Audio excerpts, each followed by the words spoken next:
బాగా డబ్బులు ఉన్నవారి రహస్యం ఇదే. ఉప్పు జాడీలో ఈ 3 వస్తువులు వేస్తే వద్దన్న డబ్బులే డబ్బులు. లక్ష్మీదేవి మీ ఇంటి తలుపు తడుతుంది. బాగా డబ్బున్న వాళ్ళు అంత డబ్బును ఎలా సంపాదించగలుగుతున్నారు?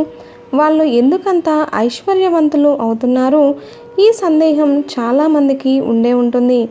వాళ్ళంతా ఐశ్వర్యవంతులుగా ఉండడానికి ఒక పరిహారం ఎంతో ఉపయోగపడుతుంది. కేవలం ఉప్పు జాడీలో ఒక 3 ముఖ్యమైన వస్తువులు వేయడం వల్ల మీరు ఎంతో గొప్ప ఐశ్వర్యవంతులు కాబోతున్నారు. మీరు వద్దన్నా సరే లక్ష్మీదేవి మీ తలుపు తట్టేంత మహిమ ఈ పరిహారానికి ఉంటుంది. ఈ వస్తువుల్ని మన ఇంట్లో ఉండే ఉప్పు జాడీలో వేయడం వల్ల మీకు ఎంతో మేలు కలుగుతుంది. ఐశ్వర్యవంతులు అవుతారు. శ్రీ మహాలక్ష్మి కటాక్షం ఉంటుంది. ఈ పరిహారం గురించి వివరంగా ఈ వీడియోలో తెలుసుకుందాం. ఈ వీడియోకైతే ముందుగా ఒక లైక్ కొట్టి మాకు సపోర్ట్ చేయండి. సాధారణంగా ప్రతి ఒక్కరి ఇంట్లో ఉండేది ఉప్పు. ఎవరికి ఇవ్వకూడదు అంటారు. ఉప్పు ఎప్పుడు జాడీలో నిండుగా ఉండాలి అంటారు. జాడీలో ఉప్పును భద్రపరుచుకుంటే ఎంతో మంచిది అంటారు. ఉప్పు అడుక్కు వెళ్లకుండా, అంటే అయిపోయే స్థితికి వచ్చే వరకు ఉంచకుండా ఎప్పటికప్పుడు తెచ్చి దాంట్లో నింపుతూ ఉండాలి అంటారు పెద్దలు. ఉప్పు లక్ష్మికి సంకేతంగా కూడా చెబుతూ ఉంటారు. జాడీలో ఉప్పును భద్రపరుచుకుని వాడుకుంటే ఎంతో మంచిది. అది కూడా ముఖ్యంగా కళ్ళు ఉప్పు అంటారు కదా. దీనిని కనుక మనం ప్రతినిత్యం వంటల్లో వాడుకోవడం వల్ల ఎంతో ఆరోగ్యకరమైన ప్రయోజనాలు ఉంటాయి. అలాగే లక్ష్మీదేవిని కూడా ప్రసన్నం చేసుకున్న వాళ్ళము అవుతాము. ఉప్పు ఎక్కువైతే ముప్పు అంటారు కదా. ఈ ఉప్పు వల్ల చాలా ప్రయోజనాలు కూడా ఉంటాయి. మన ఇంట్లో ఉన్నటువంటి నెగిటివ్ ఎనర్జీని తరిమి కొట్టేటువంటి శక్తి ఉప్పుకు ఉంటుంది. మనందరికీ తెలుసు, ఇంట్లో పిల్లలు ఉన్నా లేకపోతే నూతనంగా పెళ్ళైన దంపతులు ఉన్నా దిష్టి తీసేటప్పుడు ఉప్పుని వాడుతుంటారు. మనకున్న నెగిటివ్ ఎనర్జీని బయటకు తీసేటటువంటి శక్తి ఉప్పుకి ఉంటుంది. అంతేకాదు, ఉప్పుతో కొన్ని పరిహారాలు చేయడం వలన మనకు మంచి ప్రభావాలు ఏర్పడతాయి. వాస్తు దోషాన్ని దూరం చేసుకోవడానికి కూడా ఉప్పును ఉపయోగిస్తూ ఉంటారు. అందుకే ఉప్పుని పర్యావరణ శుద్ధి అని కూడా అంటారు. ఉప్పుతో చేసే పరిహారాల వల్ల మనకి లక్ష్మీ కటాక్షం కలుగుతుంది. అనారోగ్య సమస్యల నుంచి ఉపశమనం దొరుకుతుంది. చిన్న చిన్న ఇబ్బందులు, పరిస్థితుల్లో గందరగోళంలో ఏం చేయాలో తెలియక ఇబ్బంది పడుతూ ఉంటే ఈ సమస్య నుంచి మనల్ని కాపాడే శక్తి ఉప్పుతో చేసే పరిహారాలకు ఉంటుంది. అలాగే నెగిటివ్ ఎనర్జీని దూరం చేస్తుంది. చెడు గాలులు, చెడు పరిస్థితుల నుంచి మనల్ని కాపాడుతుంది. ఎన్నో రకాల లాభాలు ఉప్పుకి ఉంటాయి. అలాగే లక్ష్మీదేవికి నివాసం లాంటిది ఈ ఉప్పు జాడీ. కాబట్టి ఇప్పటి వరకు ఎవరైనా ఉప్పుని జాడీలో భద్రపరిచే అలవాటు లేకుంటే దయచేసి దీనికి ఎక్కువ ఖర్చు కాదు, ఒక చిన్న జాడీని తెచ్చిపెట్టుకోండి. దాంట్లో భద్రపరుచుకొని వాడుకోండి. అలాగే ఎట్టి పరిస్థితుల్లోనూ ఆ జాడీ ఖాళీ కాకుండా చూసుకోండి. ఎప్పుడూ ఉప్పు నిండుగా ఉండాలి, ఎవరికి ఇవ్వకూడదు. ఇది ముఖ్యమైనటువంటి అంశం.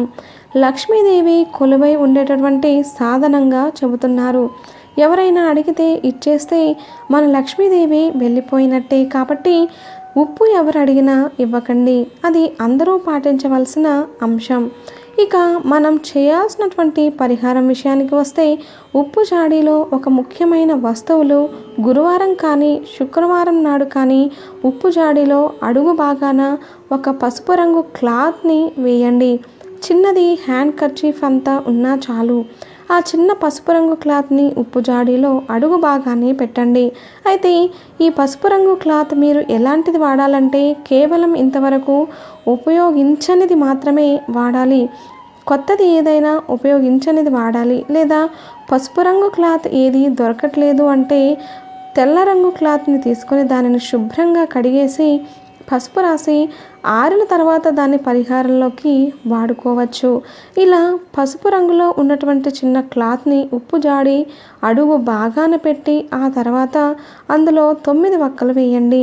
ఈ 9 అనేది ఎందుకంటే నవదుర్గలకి ఈ 9 సంకేతంగా మనం 9 వక్కలను ఇందులో వేస్తాం. ఈ 9 వక్కలతో పాటు ఒక పసుపు కొమ్ము మార్కెట్లో దొరుకుతుంది. ఆ పసుపు కొమ్మును తెచ్చుకొని చక్కగా మీరు పూజ చేసుకునేటప్పుడు పూజలో ఈ పసుపు కొమ్ముని ఉంచి ఆ పసుపు కొమ్ముని ఈ జాడీలో పెట్టండి. అలాగే 9 వక్కలు పసుపు కొమ్ముతో పాటు ఈ పసుపు రంగు క్లాత్లో వేయాల్సినటువంటి ఇంకొక అతి ముఖ్యమైనటువంటి వస్తువు ఏంటి అంటే వెండి లేదా బంగారం వస్తువు. అంటే కావాల్సింది లక్ష్మీ కటాక్షం కదా. వెండి బంగారు వస్తువులు మా దగ్గర ఎక్కడ ఉన్నాయో అందులో వేయడానికి అని భయపడకండి. చిన్న ముక్కు పుడక సైజులోదైనా పర్వాలేదు. చిన్నది వెండి లేదా బంగారం ఈ 2 మాత్రం ఉపయోగించండి. ఈ పరిహారం కోసం కొంతమందికి చిన్న చిన్న ముక్కు పుడకలు లేదంటే వెండి దిద్దులు లాంటివి ఉంటాయి కదా. వెండి బంగారం చిన్న చిన్న ముక్కలు కూడా లేకుండా ఎవరూ ఉండరు. మీ ఇంట్లో ఉన్నటువంటి పాత బంగారమైన లేదా వెండి నాణాలు ఉంటాయి కదా, ఆ వెండి నాణాలు లక్ష్మీ రూపులు ఇలాంటి వాటిని కూడా మనం పరిహారంలో వాడవచ్చు. ఇలా వెండి లేదా బంగారు వస్తువుని కానీ నాణాన్ని కానీ 9 వక్కలు ఒక పసుపు కొమ్ము వీటన్నింటినీ కలిపి ఆ పసుపు రంగు క్లాత్లో ఉప్పు జాడి అడుగున వేయండి. ఆ తర్వాత మీరు భద్రపరచాలి అనుకున్న ఉప్పుని అందులో వేసేయండి. మీరు పైన కొంచెం కొంచెంగా ఉప్పును నిత్యం వంటలో వాడుకుంటూ ఉండండి. ఇలా ఈ పరిహారం చేయడం వల్ల లక్ష్మీ కటాక్షం మీకు తప్పక కలుగుతుంది. అంతేకాదు కేవలం 21 రోజుల్లోనే సరైన మార్పును గమనించగలుగుతారు. మీ ఆర్థిక స్థితిలో మార్పులు వస్తాయి. చాలామంది ఒక ఉద్యోగం చేస్తూ ఉంటారు లేదా ఏదైనా వ్యాపారం చేస్తూ ఉంటారు. దాని నుంచి వచ్చే ఆదాయం సరిపోదు. వ్యాపారం ఉద్యోగం బాగాలేదా అంటే బాగుంటుంది, కానీ వచ్చే ఆదాయం ప్రస్తుతం ఉన్నటువంటి ఖర్చులకి సరిపడని విధంగా ఉంటుంది. ఇటువంటి సందర్భంలో ఏమనిపిస్తుంది అంటే ఇంకొక ఆదాయ మార్గం ఉంటే బాగుండు, ఇంకేదైనా చిన్న వ్యాపారం ఉంటే బాగుండు అనిపిస్తుంది.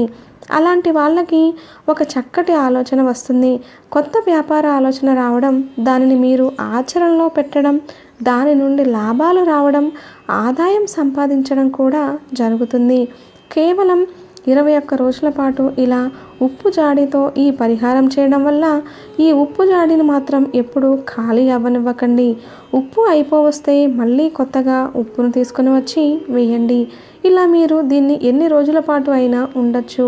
ఇందులో పసుపు కొమ్ము వాడుతున్నాం.